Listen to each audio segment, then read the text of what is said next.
Phew. That was close. I thought the debt ceiling was going to hit and the whole world was going to end. I'm just kidding, folks. My name is Dan Frio. I do the rate update every day to make sure you're informed everything about the markets. We focus in on real estate because I'm a mortgage advisor. So if you're out there and you're looking to maybe get pre-approved for a house, maybe you're looking for a debt consolidation loan, even if you're maybe your parents or your grandparents, they need or want to kick around a reverse mortgage, would it benefit them? Please reach out to us and I'll give you all my information at the end of the video. But in today's video, we're going to talk about the one or maybe the two most important things that are happening today, and that is the debt ceiling. It got passed yesterday by both the House and Senate. Well, this week by the House and Senate. Now it's going over to President Biden for his signature. He'll sign that today, and we'll be all, we dodged that bullet. So now what's the next squirrel that they're going to throw us? Well, today we're going to focus in on, with this data out today, what in the world's, how's this going to affect real estate? And we're going to talk about housing affordability, because the housing demand and interest rates and all this, it all plays a role in housing. First off, I want to say for you guys out there to saying, oh, you guys pump FOMO on housing or whatever. Let me come out and just honestly say this, and I'll look you straight in the eye. I don't care if you buy a house. I really don't. Okay. At one point when you decide if buying a house is good for you and your family, please reach out to us. We'd love to help you and go through all the numbers and the programs and everything else, but nobody's putting a gun to your head to say, hey, you got to buy a house. I don't care if you buy a house or not. I don't mean to be that blunt, but I'm going to be that blunt. Okay. Not everybody should be a homeowner. Not everybody should be a parent. So that's my feelings on all of this. So with that out of the way, let's get to see how this and other things that came in today, news data, is affecting the markets. So we're going to go over the headline news on CNBC. And I know you guys are saying, Dan, you boycotted them. Well, that's the easiest site to see. So right now we see the Dow Jones jump 300 points. Why? Well, the Senate passed the debt ceiling, but there's a monkey wrench that we're going to talk about today. The jobs numbers came in. So all this revolves around inflation. So now let's look at it this way. The debt ceiling's passed. So now it's going to be back in the forefront. Well, the mainstream media, they're going to come up with something to divert our attention. But the biggest thing right now is inflation and the Fed. Okay, so we got some interesting numbers that came in today that we really want to dissect. So let's get over to the economic news that we have for today. ADP payroll numbers came in the other day, and I was like, they're dismal. But now we're starting to see the federal government's numbers are maybe just as bad. So the information that we got today is in regards to the jobs reports. So this is a key element because people keep saying, well, unless the jobs numbers or the unemployment rate really skyrockets, more and more people lose their jobs, it isn't going to cure inflation. That's one of the things the Federal Reserve says as well. So we have some interesting data that came in today, the jobs numbers, and it just blew out the numbers. Previous reading on the jobs report is there was 294,000 people who got new jobs at the last reading. The expectations were for that to drop to 180. It almost doubled. So whoever's doing these analysis, CCs or whatever you call it, I don't know where they're getting these numbers because it's really making it hard for economists to try to figure out. But let's dig into some of these elements though. We have the average hourly earnings. That's what we're going to focus in on as well. Went from 0.4. The expectations were 0.4 and it came in at 0.3. Okay, so that might not seem like a big adjustment, but it is. The unemployment rate ticked up from 3.4 to 3.7. So you might say, Dan, how did that happen? Well, let's look at it this way, just to make some things simple. We have the JOLT index, and this is why we follow these things. The JOLT index right here is how many job openings there are. Okay, so previously we had 9.7 million job openings. That job openings moved all the way up to 10.1 million people or job openings. Okay, so that's a lot of job openings. All right, so now even with this robust number, it's increasing our unemployment rate. Okay, so that it's a little bit conflicting numbers, but I also read into a lot of this data. And let's get over to this data right here. Let me see if I can find it for you right through here. So here's the interesting thing, and I'm going to point out a few points in this to make sure you guys are advised. So the first thing we want to do is make sure we know where this is coming from. So this is released just now by the Bureau of Labor Statistics. That is basically our federal government. Look down through here. This is the jobs numbers and so forth. I'll just make it a little bit simpler here. This is a macro, and then let's go into a micro look at jobs numbers. So here's the jobs numbers reports for the last 10 years. Okay. You can see jobs, usually the jobs numbers, they uptick every year. More and more people are getting jobs. Our economy's growing and growing and growing. And then what happened? The pandemic. The pandemic, everybody lost their jobs. Okay. Right through here. You can see it just completely plummeted. So now we have this robust job growth. Okay. We're all the way up to here. But this whole increase right through here basically got us back to where we were right here, pre-pandemic. So if we really dive into this, let's go over to here. Look, the numbers right here. Pre-pandemic, we were at 152,000. Okay. Right now, where are we? 156,000. Okay. Not a huge number of jobs created during this time. You could say, well, yes, but these jobs were basically lost because people were forced out of their jobs. All right. But the interesting thing is, if we go back to this number, look at all the data that we have down here that's going to say one specific thing. And I'll point it out to you in 1 second. Let's find this. I know it's down through this because I read it about 10 different times. Employment in government is below its pre-pandemic February 2020 numbers. Okay. Employment is below pre-pandemic. Now pay attention to that phrase. Then you go down through here. And employment remains below February 2022 or 2020. You get my point, and I can go down through here, and there's a lot of captions that keep telling us we're not where we were even back in 2020, which was right through here. So that's why I'm not huge on this job number really crashing the markets. Okay, so here's my expectations of this. So many people lost their jobs because they were forced out of jobs.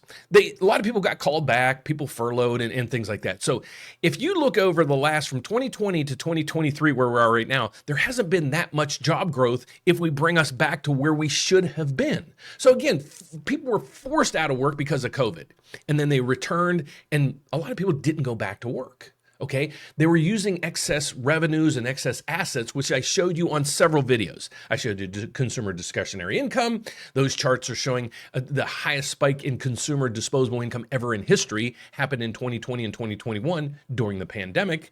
And then we saw the M2 money supply, which I did a video last week that saw the money supply is about 5 times higher than where we were 20 years ago. So there is still a ton of money in circulation. Okay, so that's the Federal Reserve's biggest problem right now. There's so much money out there chasing too few goods that it's rising the prices of everything up and up and up. So based on all this, what was my expectations? Well, the first thing is when the debt ceiling bill passed, I'm like, okay. Remember I said the markets are going to skyrocket, mortgage rates are going to come down. Then we had at the same time, basically, we had this jobs report that's really sucking some power out of the energy of rates and the stock markets and everything else. But what we want to focus in on here is, what's this going to do now for the Federal Reserve? Are they going to continue to raise rates? So to find that, how we want to find the probability is we go to the Chicago Mercantile Exchange, where the Federal Funds Futures is trading. So what the Federal Funds Futures is basically a projection of what we think the Federal Reserve is going to do at the next meeting. And this is the Chicago Mercantile Exchange. It's the futures market.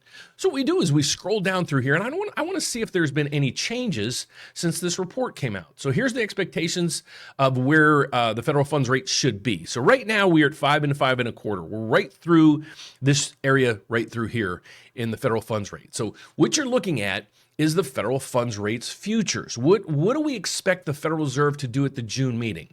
Well, just the other day, the probability that they were going to increase rates was about 70%.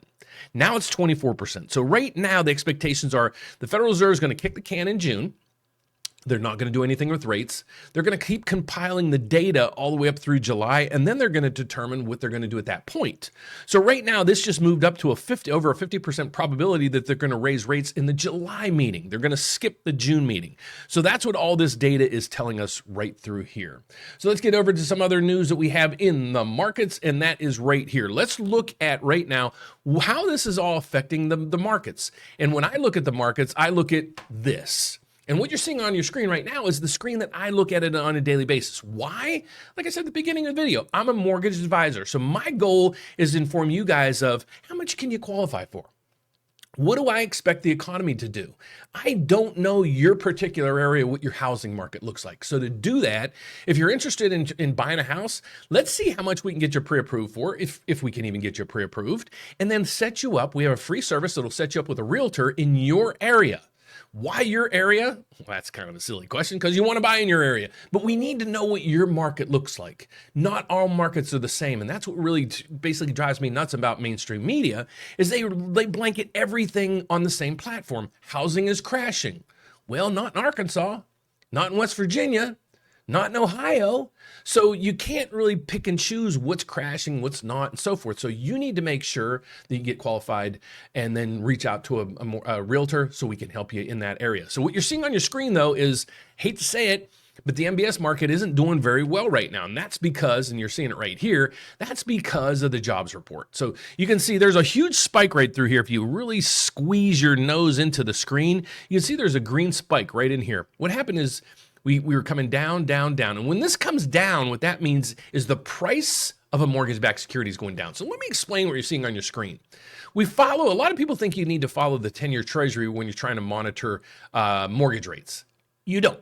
Okay, you need to follow the mortgage-backed security bond that trades on Wall Street so you can figure out exactly what's going on, because it's the mortgage-backed security bond. Okay, so that's what we want to follow. Right now, you're seeing the price of this bond tumbling. It's going down 34. Okay, let me just explain this. If the number's going down, it means rates are going up. Okay, the further the number going down, the further the up it's going to go. So earlier this morning, we were coming down, down, down, real nice. And then all of a sudden we popped and so forth. So you get what I'm saying. So 34 is probably going to equate to about 1/8% increase in rates. Well, yesterday when I did my video, the market was rallying good, and then just stalled. It was waiting to find the final vote with the Senate, and then it passed after hours. So let's figure out what mortgage rates are. So mortgage rates today, or last night, let's say last night, according to Mortgage News Daily, not me, according to Mortgage News Daily, these are the top 6 programs that people use when they're buying or refinancing a house. So we saw the 30-year fixed rate. That's what most people get when they're buying their first house. The rate was down 0.03. Yesterday, I predicted this was going to be down about 0.08. That was at the time I did my video, and then the market stabilized from there. So you're probably going to see this hit almost back to, not quite 7% today. We're going to start teetering back on 7%.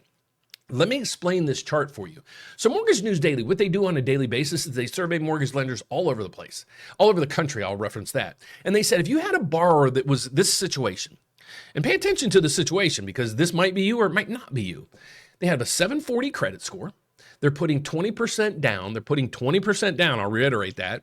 And then they're buying their first house, and it's their primary home. And it's actually a single family home. It's not a duplex, a condo, a 3-unit, 4-unit, everything. It's a primary home. What would the rate be? So they survey all these lenders, and this is the average rates all through each one of these cells. So this might be your rate. It might not be your rate. Remember that scenario. So how do you find out, do I qualify? What can I qualify? Is it, what do you suggest? Or can I get some help from you guys? Well, absolutely. All I need you to do is go to therateupdate.com. It's pretty simple. We got multiple ways to get a hold of us. One, give us a call, 844-775-5626. Other one, if you're just ready, hit the apply now button. Get yourself started. If you're concerned and you're like, I really don't know how much I qualify for, well, we have a one-on-one consultation button down below. It's going to set you up with me or one of my mortgage advisors to just do a one-on-one with you to answer any and all the questions that you have and see what position you are. Are you ready or are you not ready? So that's my videos for today, guys. I hope you find value in my channel. This week we saw, the debt ceiling kind of lapse, as I've been calling it, and saying, well, once they solve this, and they'll solve it, you're going to see the stock market rally and mortgage rates come down, and that's all falling right into place as we talk about it. So thanks, guys, for watching. Please don't forget to subscribe down below. I need you guys to subscribe so we can help the algorithms out, and have a fantastic weekend. I look forward to hearing from you. Take care, folks. See you next time. Bye-bye.